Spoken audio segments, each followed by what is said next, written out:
I'm your host, Jim Mayer, and I'm so excited you're joining us today.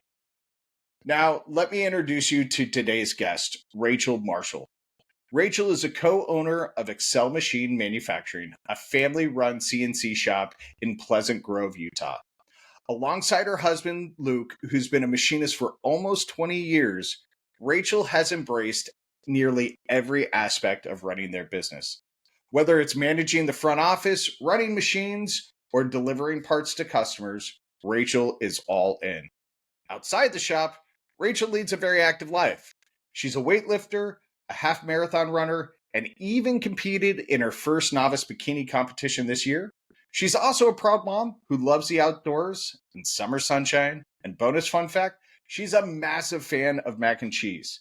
Rachel's story is inspiring and packed with lessons, so let's dive in. Hello, Rachel Marshall. Welcome to the Manufacturing Culture Podcast. So excited that you're here today. Rachel, as I start every show, I want to know, we're the Manufacturing Culture Podcast. I need to know, what does culture mean to you? And how have you seen it play a role in your business and your life in general? Oh, absolutely. I love this question just because maybe some people out there think that you maybe don't even have to have some type of work culture when you're just working with one other person. We don't have any employees at our job. It's just Luke and I. But Right. 100%, I feel like it's even more important to have a work culture, because outside of that, I want to keep it family. I want to keep it separate as much as possible. Yeah. Because it's so easy when you're working with your spouse just to talk about anything and everything, right?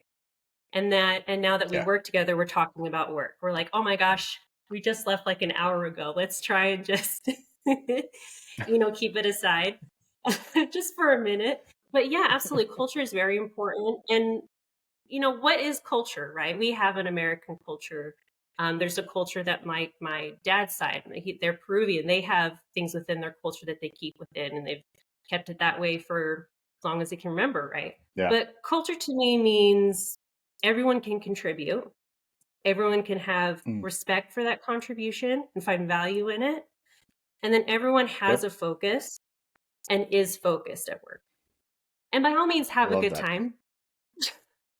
Have a good time while you're doing it.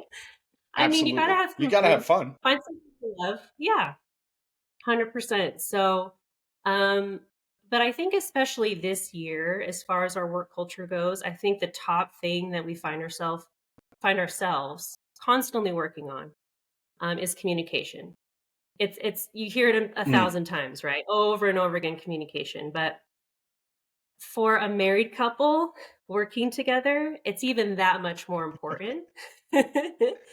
And the timing of that communication. Yeah. Absolutely. I'm so comfortable with Luke. I could come, in the very beginning, I used to come up to him and be telling him about, oh, Miranda, I'm so frustrated with her this morning. That's my daughter. She didn't eat her breakfast and she was late getting to the bus stop. When he's like working on a first run, everything's single blocked. He's like, making sure no crashes are happening. He's looking at me like, I can't right now. He's trying to be so sweet about it. And he'll talk to me later. But, the timing of communication is super important. Trying to keep our work conversations, family stuff. Of course, if there's emergencies, that's different. But, trying to keep a balance between what happens at work, keep it at work, and, our conversations be focused, because our focus is our customers. And every minute, every hour, everything that we do has to be productive and focused on making sure our customers are going to be satisfied. So then once we do get home, we can then, okay, work is over in Pleasant Grove. We can be a family now over in Eagle Mountain, So definitely work culture, though, no matter how small or how big, you need one. You need some type of values implemented, influences, some things that keep you motivated, your spiritual strengths. Some early morning routines you find yourself doing before you go to work. Little things like that. So work culture is very important. It's definitely important, for sure. I love it. So let's go back a little bit in time and hear the story of Rachel. How did you get to where you are at Excel? Because you and Luke had I mean, Luke was a machinist, but you guys had different careers before bringing it together and running the shop together. So tell us the story. Yeah, so well, my background really is in sales, customer service, mainly in the cosmetic field. So when Luke was thinking, hey, my parents they're getting older, they're heading towards retirement. I'm doing a lot more at the shop. I think I could really use you. I'm like, could you? Me? It was kind of like, what do you mean? Um, but his parents were preparing to exit. He was doing a lot on his own, and he was just kind of, for lack of a better word, just kind of overwhelmed by it all. Um, and Yeah. so what happened was I was with another company in Utah. I was doing a customer service type job. I was actually helping customers, but also listening to conversations with the salespeople to make sure they follow script and are providing customer service for this particular company. So they did a massive layoff. I had never been laid off before. It was the weirdest thing for me because I'd always left on my own terms. So I was like, I got laid off. Like I felt like I did something wrong, which I didn't. They just couldn't keep up. And so Right. they let a massive amount of people off. But it was a weird thing.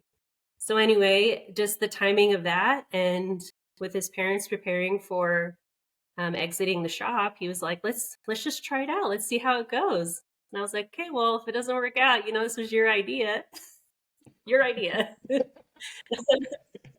You need to take full ownership of this. Yeah, full ownership. Because you haven't seen work Rachel that much. I mean, he has. He knows that I always put pride in my work, to that degree. But working directly with me, all right, we'll see. So. But I came on and I just kind of started with a lot of reorganizing and cleaning of the shop. I mean, our shop's always been super clean, organized, but there are some definitely, areas that hadn't been touched in a little bit, kind of outdated manuals and books and things that were just not really that very useful anymore. So I went through a lot of that Hmm. stuff. And then he wanted to put me on the lathes. This is kind of how Lathe Babe came to be. But my first machine I operated on, after he made me read through some safety things and manuals. So, you guys, he did prepare me first. He didn't just throw me on, okay? I got Luke 101, Luke Machining 101. All right. That was my training. There you go. Great trainer. Great trainer. Some of the best So, yeah, some of the yes. best machinists learn right there on the shop, right? Yeah, absolutely. And really that's how Luke learned, by the way, was his dad. I mean, Luke basically grew up in a machine shop. And just watched his Yeah. dad do his thing, and he really started off like I did, just kind of operating a little bit here and there, and slowly got better and better and all that. But anyway, started out on the lathe, and he said, "You're on the lathe, babe," and that's just how it was created. Because then we started talking about marketing and, can you take that off my shoulder? I just, I like it, but I need to focus on programming. I need to, handle some more things. That's what he likes to do, genuinely likes to do. And he's like, "You're good Sure. at sales. You're good at talking with people." He's a little bit kind of more introverted. I don't know if people maybe realize that, but he really kind of is. Luke is. He's when he gets on and does his blue collars black coffee, I'm so proud because I'm like, "Look at you getting on camera. Oh, so proud of you. You can do this." So, but anyway, we thought of that handle and got on LinkedIn. And I really never got on LinkedIn unless I was looking for another job. It was a platform I really didn't use Sure. very much. And from there, things just took off, and yeah, the rest is history. And it's actually the best job I've ever had. So really, Luke had a good idea. So Um, so let's talk about mac and cheese real quick. What is your ultimate mac and cheese? a baked mac and cheese with the elbow Yeah, macaroni. what's your favorite? Yeah, Okay. yeah, baked macaroni and cheese with that elbow macaroni, and then you got like the breadcrumbs baked on the top and Parmesan, Oh, But if you get some truffle in yeah. there, truffle mac and cheese, because then you're getting fancy. You're getting All right. fancy. It's no more like Yeah. Kraft mac and cheese, okay? you're getting fancy with the It's growth. elevated. And that's where I'm at Yeah. in my life. So, I love but I it. love, if there's ever a mac and I cheese love it. on a All menu right, at a Rachel. restaurant, I will try it. Rachel, how can people get a hold of you? How can people find you? Yeah, so you can find me on LinkedIn. That's probably the easiest. From LinkedIn, on my contact info, you can get to Excel Machine Manufacturing's website. You can also get to Luke's email for any quotes. The best way for any quotes to happen is just through email, and if you want to send any files that you have. So as far as looking for any possible work that we can do for you, that'd be the best way through LinkedIn. I do share, just kind of day in and day out things that I'm doing on machines, what my daily, duties are that day. I'll do a lot of stories on Instagram, so you can find that on my handle, which is Lathe Babe Excel Machine. So that's probably the best way, just Instagram and LinkedIn and through email for quotes for my husband. So, I love it. yeah. I love it. And for any of you who have been living under a rock for the last couple of years and haven't found Rachel on social media, the content's great. And if I could add to that, that is a really good thing to bring up, because my posts aren't very. I mean, I can do some reels and I can doctor them up, but I would say 90% of them is just like in the moment, showing you what I do day to day, Luke and I Yeah. messing around, or me inspecting, running a machine, delivering parts, washing and boxing. And, to any women though that are maybe more like me that don't have any skilled training, maybe their husband is in a trade of some sort, you guys want to run a business yourself, you do have value, you still can bring something to the table to support your spouse. And having that common focus and goal between the two of you although there are challenges and you have to work around them and find your balance as a couple, having that Yeah. focus together and working on something together for the future of your family, like, is actually pretty amazing. Can be risky. I mean, all your eggs are in one basket, so to say. I mean, you just have one paycheck, going through the both of you, but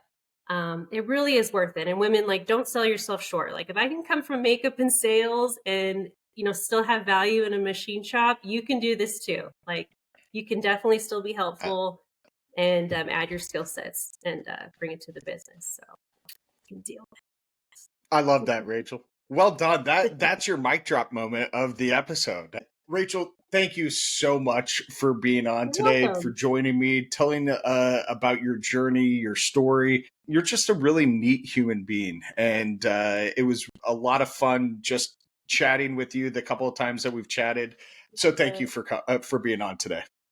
Yeah, thank you for having me. I sure appreciate it. It's been a long time coming, so I'm really, really excited to be able It to be here with you has. today. Thank you for being here. This was an awesome conversation. So, again, thanks for listening, and we will see you next time on the Manufacturing Culture Podcast.